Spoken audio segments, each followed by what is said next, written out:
Karthigai Deepam serial December 25 நாளைக்கான எபிசோடில் என்ன நடக்கலாம் அப்படிங்கிறத ஒரு குட்டி ப்ரோமோவாக பார்த்துடலாங்க. ப்ரெஸ் மீட்டில் கார்த்திகிட்ட எல்லாருமே சார் உங்கள் வெற்றிக்கு காரணம் என்ன சார் அப்படின்னு கேட்கவும், எல்லாமே எங்கள் டீம் ஒர்க் தாங்க காரணம், அது மட்டும் இல்லாமல் இந்த சாங்கை பாடின பல்லவி அவங்க வாய்ஸ் தான் காரணம் அப்படின்னு கார்த்தி சொல்லவும், நைட் 12 மணிக்கு ஆல்பம் ரிலீஸ் பண்ணுறேன் அப்படின்னு சொல்லி ரிலீஸும் பண்ணியிருந்தீங்க. அது எந்த நம்பிக்கையில் சார் பண்ணீங்க? நீங்கள் இந்த ஃபீல்டுக்கும் புதுசு, அது மட்டும் இல்லாமல் சிங்கரும் புதுசு, எந்த நம்பிக்கையில் நீங்கள் சிதம்பரம் கிட்ட சவால் விட்டீங்க அப்படின்னு கேட்கவும், இதுக்கு நான் முதல்ல சிதம்பரம் சாருக்கு தான் நான் தேங்க்ஸ் சொல்லணும். மக்கள் என்னதான் நல்ல பொருளாக இருந்தாலுமே மார்க்கெட்டிங் இல்லாமல் எதையுமே சீக்கிரம் எடுத்துக்க மாட்டாங்க. அப்படி இருக்கும்போது சிதம்பரம் சார் தானாக முன் வந்து எனக்காக சவால் விட்டு மார்க்கெட்டிங் பண்ணி கொடுத்தாங்க. நான் இந்த ஃபீல்டுக்கு தான் புதுசு, ஆனால் பிஸ்னஸ்க்கு கிடையாது. நான் ஆல்ரெடி பிஸ்னஸில் சக்ஸஸ் பண்ணி காட்டியிருக்கேன். அதே மாதிரி சிதம்பரம் சார் விட்ட சவாலை பக்கா பிஸ்னஸ் மேனாக நான் யூஸ் பண்ணிக்கிட்டேன், அவ்வளோதான். இதுதான் இந்த சாங் ஹிட் ஆகிறதுக்கும் ரீசன் கூட அப்படின்னு கார்த்தி பதில் சொல்லவும், சார் அடுத்த ஆல்பம் எப்போ ரிலீஸ் பண்ண போகிறீங்க அப்படின்னு கேட்கவும், கூடிய சீக்கிரமேங்கிறாங்க கார்த்தி.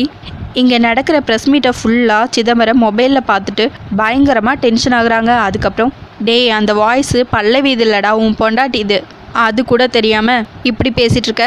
நீ கூடிய சீக்கிரமே ஆல்பம் இன்னொன்று ரிலீஸ் பண்ண போறியா? இதோ வரேன்டா வரேன் அப்படின்னு சொல்லிகிட்டே ஃபோன் எடுத்து வச்சுட்டு கார்த்தி இருக்கிற இடத்த தேடி வராங்க. கார்த்தியை பார்த்ததுமே தம்பின்னு சொல்லி கூப்பிட கார்த்தியும் அப்படியே திரும்பி பார்க்குறாங்க. இதோட உன் ஆட்டத்தை நீ முடிச்சுக்கிட்டீன்னா நீ புத்திசாலி, இல்லைன்னா மொத்தமாக காலி அப்படின்னு சொல்லிட்டு கார்த்தியை மிரட்டி பார்க்குறாரு. சார் நான் இப்போவும் சொல்கிறேன், இந்த ஃபீல்டில் நான் நம்பர் 1 ஆகி காட்டுறேன் அப்படின்னு சொல்லிட்டு கார்த்தி அங்கேருந்து கிளம்பிடுறாங்க.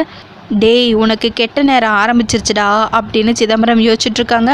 அடுத்ததா சிதம்பரம் ஸ்ட்ரைட்டாகவே தீபாவுக்கு கால் பண்ணுறாங்க. ஹலோ பல்லவி மேடம் அப்படின்னு சொல்லவும், தீபா முகத்தில் அப்படியே பயம் வர ஆரம்பிக்குது.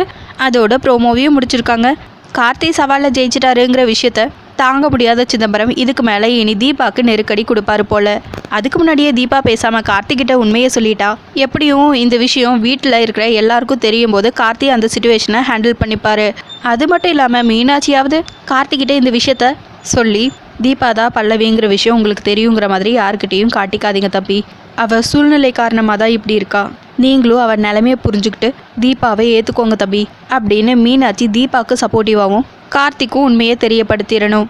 அதுக்கப்புறம் சிதம்பரம் ஐஸ்வர்யா மூலமாக வீட்டில் இருக்கிற எல்லாருக்குமே தீபா தான் பல்லவிங்கிற விஷயம் தெரிய வரும்போது கார்த்தி தீபாவுக்கு சப்போர்ட்டிவாக இருந்தால் இன்னும் இந்த சீரியல் பார்க்குறதுக்கு ரொம்பவே இன்ட்ரெஸ்டிங்காக இருக்கும். அது மட்டும் இல்லாமல் தீபா பயந்து உண்மையை சொல்லாமையே இருக்கிறது என்ன மாதிரியே உங்களுக்கும் கடுப்பாக இருந்ததா மறக்காமல் கமெண்ட் பாக்ஸில் கமெண்ட் பண்ணுங்கள். உங்களுக்கு இந்த வீடியோ பிடிச்சிருந்தா லைக் அண்ட் சப்ஸ்கிரைப் பண்ணி நம்ம சேனல் சப்போர்ட் பண்ணுங்கள். தேங்க்யூ.